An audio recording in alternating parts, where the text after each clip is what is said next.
Marie Laveau American Horror Story, the eternal voodoo queen who never truly dies. Hello everyone, and welcome back to the channel.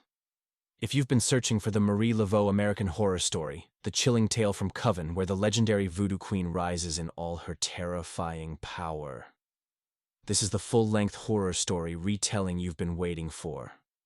Tonight we're stepping into the shadows of New Orleans, where the Marie Laveau American Horror Story unfolds with immortality bought in blood, ancient grudges that span centuries, and a vengeance that refuses to stay buried.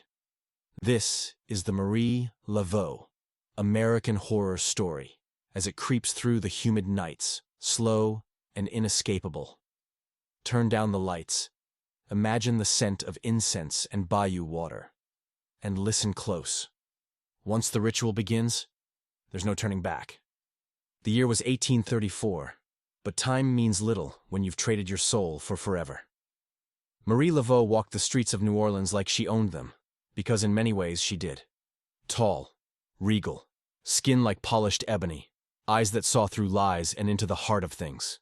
She ran a hair salon on the edge of the French Quarter, Cornrow City they called it later. But back then, it was just her domain. Women came for braids and gossip, for potions slipped into tonic water, for favors that cost more than money. Marie Laveau.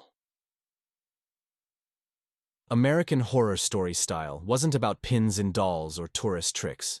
It was real power, drawn from the Loa, the spirits who walked between worlds. And she paid the price every year. Papa Legba waited at the Crossroads, each All Hallows Eve. The gatekeeper, the trickster, the one who opened doors no one else could. Marie would kneel in the candlelit back room, drums beating low in her chest, and offer what he demanded: the soul of an innocent, a newborn, fresh from the cradle, taken quietly in the night. In exchange, he granted her eternal life, no aging, no sickness, only endless years to protect her people, to build her empire, to remember every wrong done to her and hers.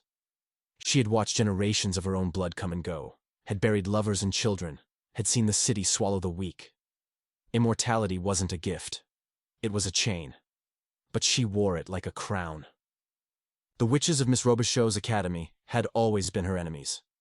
Salem survivors who fled north to south, bringing their pale magic to New Orleans like they owned the place. Marie Laveau American Horror Story remembered the old truces. Territories drawn in blood and salt. Lines neither side crossed. But truces break. And when Fiona Good, the reigning supreme, beautiful and dying and desperate, stepped into Marie's salon one humid afternoon, everything shattered. Fiona wanted youth. Marie wanted respect. They circled each other like predators. Fiona sneered at voodoo as slave magic. Marie laughed at witchcraft as weak European tricks. But when Fiona discovered Madame Delphine Lalaurie, the sadistic socialite who had tortured and murdered slaves in her attic, had been granted immortality by Marie herself, the old hatred ignited. Marie had cursed Lalaurie with endless life in a coffin underground, a living punishment for centuries of cruelty. Fiona dug her up, thinking she could use her. Marie saw only betrayal. The war came fast. Marie Laveau. American Horror Story style meant no mercy.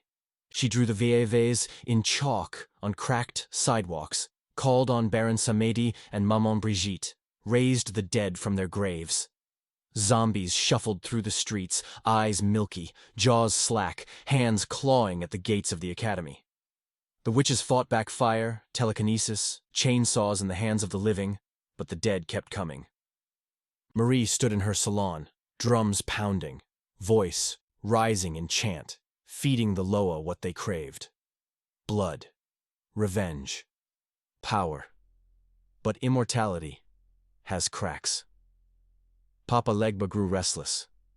The souls Marie offered weren't enough anymore. He wanted more. Demanded perfection. When the witches pushed back harder, when Fiona's daughter Cordelia began to rise as a new force, Marie's world started to crumble. She allied with Fiona in a desperate moment. Two queens, one voodoo, one witch, sacrificing a young witch named Nan to the Crossroads in a ritual of shared desperation. It bought time, but not forgiveness. In the end, the Marie Laveau American Horror Story reached its cruelest turn. Papa Legba came for his due. He dragged Marie down into the hell she had fed for centuries, where she joined Delphine Lalaurie in eternal torment. Two immortal women, once enemies, now chained together in the dark, reliving their sins forever. Marie's screams echoed through the void, but no one heard. The Loa had no more use for her. New Orleans moved on. Jazz played.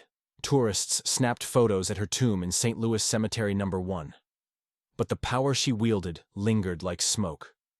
Years later, in the shadows of apocalypse, her name was whispered again.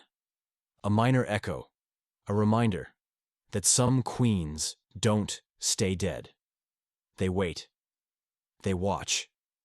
And when the right bargain is struck, they rise once more. That's the Marie Laveau American Horror Story. A tale of power bought in innocence, vengeance that outlives flesh, and a queen who paid the ultimate price for eternity.